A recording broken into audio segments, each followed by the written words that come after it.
নাহমাদুহু ওয়া নুসাল্লি আলা রাসূলিহিল কারীম আম্মা বাদ। সুপ্রিয় দর্শক শ্রোতা, মহিমান্বিত মাস রমজান উপলক্ষে সময়ের মাসব্যাপী আয়োজন ইসলাম ও রমজানে আপনাদের স্বাগত জানাচ্ছি। আমি নোমান বিল্লাহ। আজ আলোচনা করব নারীরা যেভাবে রমজান মাস কাটাবেন। রমজান মাস হলো রহমত, মাগফিরাত ও নাজাতের মাস। এ মাসে প্রতিটি নেক আমলের সওয়াব বহুগুণে বৃদ্ধি পায়।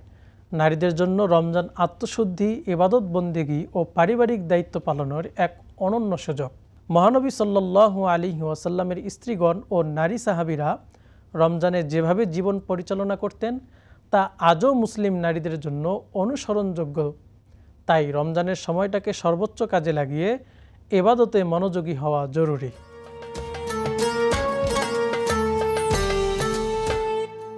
রমজান কোরআন নাজিলের মাস, তাই এ মাসে কোরআন তেলাওয়াতের গুরুত্ব অপরিসীম। মুসলিম নারীরা যেন এই সুযোগ কাজে লাগিয়ে বেশি বেশি কোরআন তেলাওয়াত করেন। যারা কোরআন শুদ্ধভাবে পড়তে পারেন না, তারা এই মাসে তা শেখার চেষ্টা করতে পারেন। পাশাপাশি ৫ ওয়াক্ত নামাজের সঙ্গে নফল ইবাদত যেমন তাহাজ্জুদ, ইশরাক, চাশত ও আওয়াবিন নামাজের প্রতি গুরুত্ব দেওয়া গুরুত্বপূর্ণ।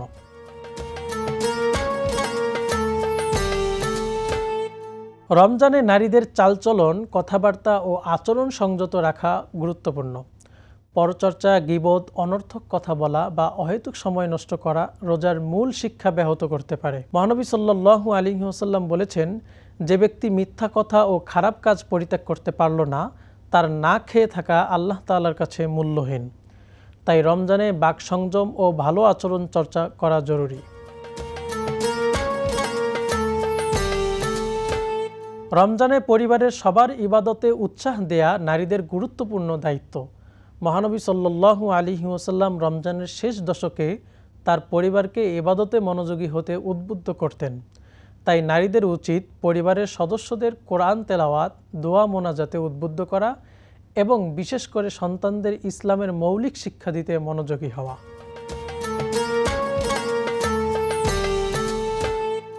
রমজানে দান সৎকার ফজিলত বহুগুণে বৃদ্ধি পায়। নারীদের উচিত সামর্থ্য অনুযায়ী দান সৎকা করা। রাসূলুল্লাহ সাল্লাল্লাহু আলাইহি ওয়াসাল্লামের স্ত্রীগণ, বিশেষত হযরত জয়নব বিনতে জাহাশ রাদিয়াল্লাহু তাআলা আনহা রমজানে প্রচুর দান করতেন। তাই নারীরা রমজানে গরিব দুঃখীদের প্রতি সহানুভূতি দেখিয়ে সাহায্যের হাত বাড়িয়ে দিতে পারেন।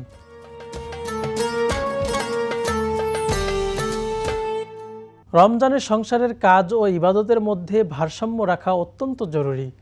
নারীরা যেন রমজানের সময়টাকে শুধুমাত্র রান্নাবান্নার মধ্যে সীমাবদ্ধ না রেখে ইবাদতের জন্যও পর্যাপ্ত সময় বের করতে পারেন, সে ব্যাপারে সচেতন থাকা দরকার। পরিবারের পুরুষ সদস্যদেরও উচিত নারীদের কাজে সহযোগিতা করা, যা মহানবী সাল্লাল্লাহু আলাইহি ওয়াসাল্লামের সুন্নত।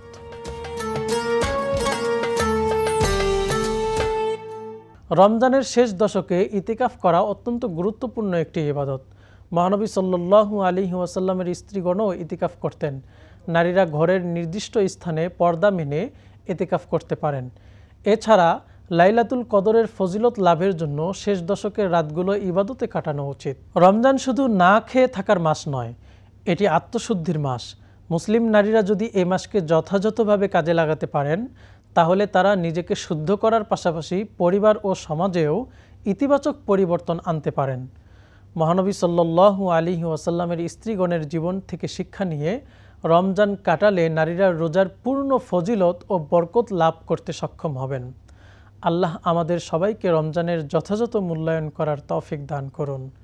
আমিন।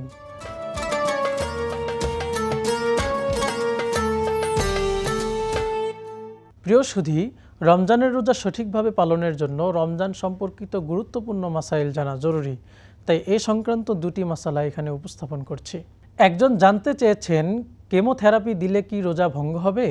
যদি কেমোথেরাপিতে ওষুধ সেবন করানো হয় বা কোনোভাবে পাকস্থলিতে কোনো কিছু প্রবেশ করানো হয়ে থাকে, তাহলে রোজা ভেঙে যাবে। কিন্তু যদি রগের মাঝে স্যালাইনের মাধ্যমে ওষুধ প্রবেশ করিয়ে কেমোথেরাপি করা হয়ে থাকে, তাহলে রোজা ভঙ্গ হবে না।